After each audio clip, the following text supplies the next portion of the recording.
We Brits love our food. Oh my word, that is so good. Our supermarkets are packed full of produce from across the globe. I feel I can breathe fire. But how it reaches our plates can be a mystery. The whole mouth goes cold. What is that? We're roaming all four corners of the earth, Hello, Bondi Beach. putting our taste buds on the line to unwrap the truth about the food we eat. Coming up, I'm in Poland on the trail of carp, their extraordinary national fish dish. Actually, it's got to be the easiest fishing I've ever done. Look at that, beautiful.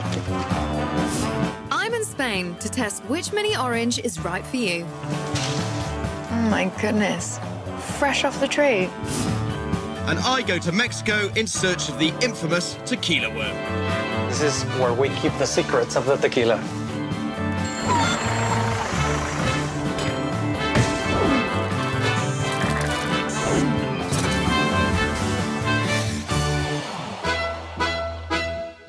First, carp. To most people, carp is something you're more likely to find in your posh neighbour's pond, and you'd never consider eating it. But for the 800,000 plus Poles living in the UK, it's a much-loved delicacy. I'm trying to find out about traditional food at Christmas in Poland. What would you traditionally have for Christmas dinner? Carp fish. So you eat carp? Yeah, carp. You're going for carp. Must be carp. We have a carp, so fish. What kind of fish would you eat? It's like a carp. I don't know what is Carp, I know. Yeah. Well, the Poles seem to love it, so are we missing out? To find out more, I've come to a lake in Sussex to meet a man with a very unusual job. Hi there, I'm Jim. Nice to meet you. Hello, I'm Martinez. I'm a Building Bridges project officer. Martinez Pronitis is part of a task force set up to educate Eastern European anglers on the strict UK fishing laws. Can we find out more? Yeah. Let's go. Many migrant anglers didn't know the rules. Right. Because of the language barrier and because of different rules in UK. These rules place limits on the amount and size of fish that can be caught by anglers. So you have to translate British law for those populations to understand the rights and the wrongs. And basically help protect the fish, help protect the fishermen. Yes, that's correct. It looks big. Policing the waterways is vital to protect our fish stocks. You got carp. Whoa. Massive. That is a monster, isn't it? That's not fish. Someone who hasn't had as much luck today is Lucas, a Polish guy who loves a spot of fishing. How are you getting on, Lucas? Hello, I'm all right, thank you. Good to see you. Now, look, can I have a go on the old rod? Yeah, you can. Oh, it's a lovely rod you got. Now, just cast out. Yeah, just cast out. This is nice. Did you bring the beers? Nice. Well, what's the big difference between the anglers in Poland and the anglers here in Britain? Basically, we've got a tradition in Poland. All the anglers can take the fish with them. Oh, right. So if I caught a nice-looking carp, I could take it home and maybe cook it? Yes, you can, yeah. If I catch a carp here, if I ate it, what would that be like? Oh, you mean how it's gonna taste? Yeah. I have no idea. It's probably disgusting. Disgusting? So how come the Poles go potty for this fish? I need to taste it for myself, but I don't want to get into trouble with Martinez. So this one's farmed and not out of the lake. Now, it's a really lovely fleshy fish. Look at that. A few bones in there. Loads of weight. Wow. You get a nice taste, and then all of a sudden, you're overwhelmed by this incredible muddiness. Really reflects how this fish lives, living on the bottom of the lake, sucking up all the mud. Tastes like a spoonful of dirt. But the Poles I've met are crazy for carp. So what's the clever trick to getting rid of this muddy taste? Later, I travelled to Poland to find out how they turn these mud scavengers into their national delicacy. Have a look. King of the carp.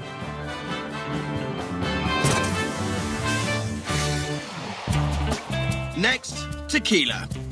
Now, I've got vague recollections from my youth of there being a worm in the bottle, but I haven't seen one for years. Where have they gone? I thought that tequila traditionally has to have a worm in it. Right, traditionally, possibly that's the traditional way to serve it. Some are meant to have worms in, aren't they, if they're like the posh ones? It's supposed to absorb the poison out of the alcohol or something, isn't it? Ah. Should it have a worm in it? I'm not quite sure. Tequila's not really my drink. That's the way that obviously it is in Mexico. What, so the tequila in Mexico has worms in it? I believe so. Cheers, bye, bye.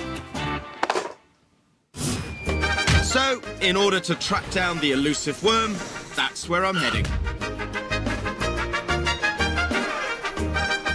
Now, regular viewers to this show will know that I don't often get away to very cool places, unlike Jimmy and Kate. However, things have changed. Not only have they sent me to Mexico, they've sent me to Mexico to find out all about tequila, and they're so going to regret it. And of course, before my quest for the worm can begin, I need to sample the local liquor. So I've travelled to where else but the town of Tequila itself. And joining me is my guide, Eduardo Elizalde. This is very cool. It is. pretty old. It's one of the oldest bars here in Tequila. Really? Yeah, and the most traditional one.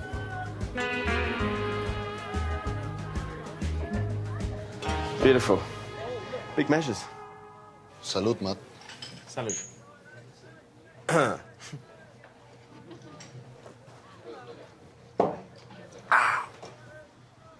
What are you doing? Why haven't you done yours? Well, we found that a little bit disrespectful. Oh, sorry. Okay. So the way to drink tequila is just sipping it. Really slowly. You get it around your mouth, you get to taste it. So not bolting it like that? No, please don't. I can see tequila's a serious business over here, and with some high-end bottles fetching around £2,000, no wonder it demands to be treated with respect. I've come to a shop that houses the largest tequila collection in the world. And with 1,800 bottles to choose from, surely I'll find the worm in here. Although on closer inspection, maybe not. Thousands and thousands of bottles of tequilas in this store, and not one of them has got a worm in it. Authentic tequila, it's got a worm in it, right? That's what I thought. What's going on? If I can't find a single worm amongst all these bottles, then why have I always thought that tequila has to have a worm in it? I'm confused. Later, I go to the root of where tequila begins to try and unearth the truth. I can't see that little worm. Where is it? Next, mini oranges. How do you know which one to choose? You know these little oranges, like satsumas, clementines, tangerines, mandarins? They're all the same, or are they not? I couldn't tell you, because I'm not a big fruit eater. We Brits love these little oranges, and we imported over £240 million worth last year. Which is your favourite? I don't really eat oranges. I don't really like any of them. Because a tangerine and a satsuma, if you bred those together, do you get a mandarin? I think they're all the same, to be honest with you. That's what I thought. It's less a tangerine dream and more a tangerine nightmare. But basically, satsuma's a baby orange. Yeah, I think so, yeah. Lovely. Take care. All right, you have a nice day. Bye-bye. So, to help you pick the perfect mini orange, I'm heading to Spain's Orange Blossom Coast and the region of Valencia. First sign of oranges. But are they satsumas, clementines, mandarins? I don't know. To help me find out, I've come to meet top grower Pablo Pardo. Buenos dias. Hola, buenos días. His family business grows 14 different varieties of orange on this farm.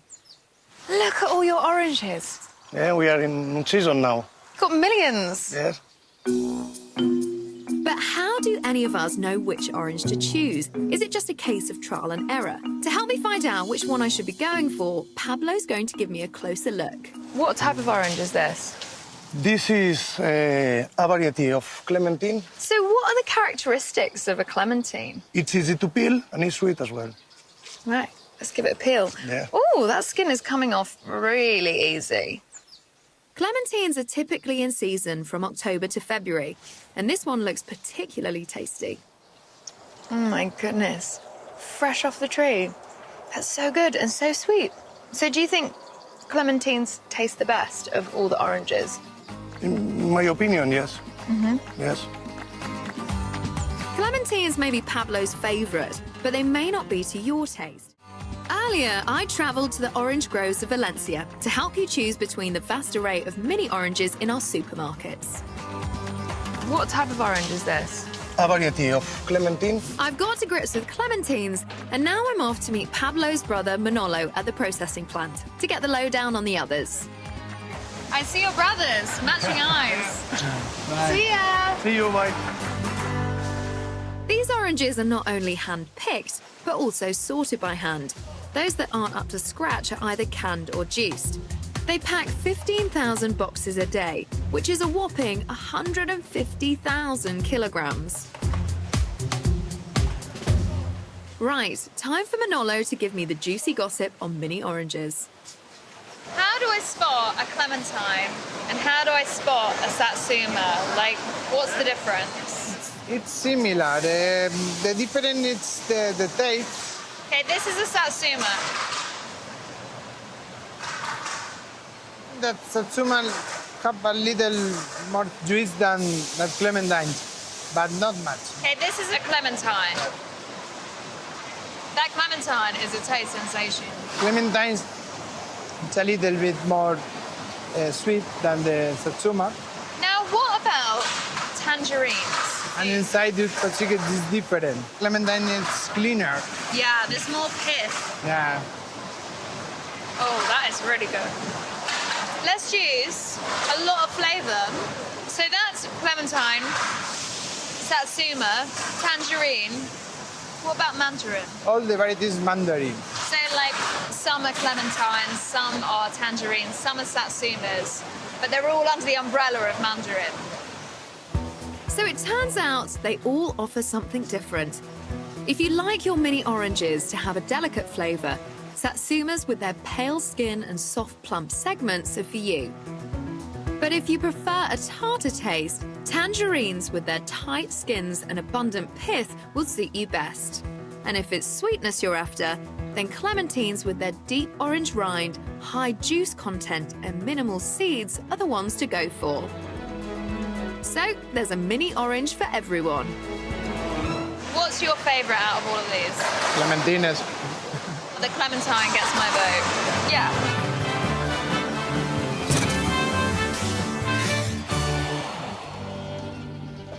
Earlier, I tried one of Poland's favourite foods, carp. But my British version did not make good eating. Tastes like a spoonful of dirt. The Poles must be doing something to their beloved carp to transform it from this muddy mouthful into something more mouth-watering. So I'm off to Starszawa in Poland to discover more.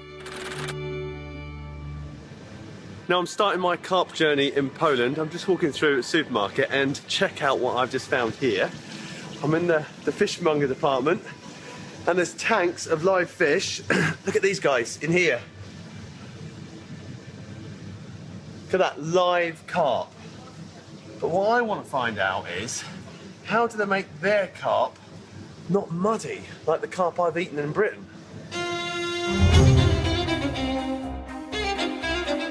To find out, I'm off to a carp farm deep in the frozen countryside.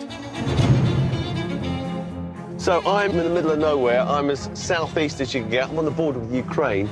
Absolutely freezing. It's -4, so properly wrapped up. Got my long johns on. But apparently, if you like your carp, this is the place to come. Hi there, I'm Jim. Hi, I'm Alec. Hi, mate, how are you? Yes, jumping. Oh, well, we're going for a ride. Lovely. Like honeymooners. Let's go, cowboy. The carp farmer, Alexander Ostavinsky, produces 900 tonnes of carp a year. And he's certainly rolled out the red carpet for me by borrowing his neighbour's horse and cart. Great way to travel to work. But as we arrive at Alexander's lake, I can't help but notice something strange. So there are no carp out here at the moment. The lake's empty. Why are there no fish here? Cały proces polega na odłowieniu tego karpia i przetransportowaniu do magazynu. After spending 2.5 years in this earth pond, feeding in its nutrient-rich mud, the carp are then taken to a different pond for the next stage. Okay, so we see it? Let's go. Alexander's taken me a few miles away to the magazine pond to show me how the carp are cleansed of the muddy taste. Wow, look at this, it's amazing! There are 80 tons of carp in here, and each one has to be fished out by hand. So can we get involved? Yes, we can. You need this. Oh, right, brilliant. Those ones? Yes, that's. Right. Yep. How do I look? King of the carp. Wow, look at them. The carp have all been corralled into shallow water, and now it's just a question of scooping them out. Actually, it's got to be the easiest fishing I've ever done. Look at that, beautiful. So how does all of this get rid of the muddy taste? Tell me, what's so important about the magazine pools?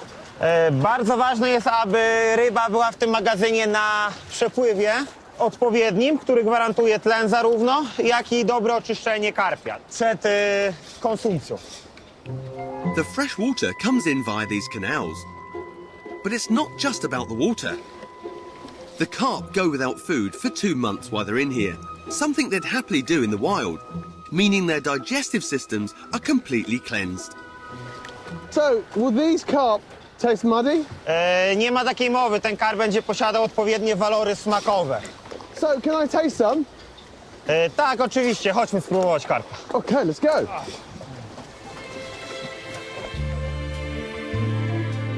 I'm really getting the royal treatment today. Not only have I travelled by horse and cart, but Alexander has laid on a purged carp banquet, just for me. Amazing, look at all these dishes. I've never been on a romantic dinner date with a carp before. Wow.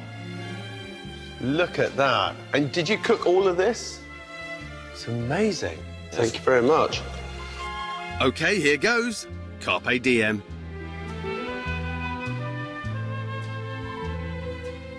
Wow. That is delicious. There's no muddiness. To cieszę się, że ci smakuje ten nasz karp. Clean. Wow. So it's all about the water quality, getting rid of that muddy taste. And I tell you what, that is not only the best carp I've eaten, but it's some of the best fish I've eaten. It's absolutely delicious. Okay, cheers. Here's the carp.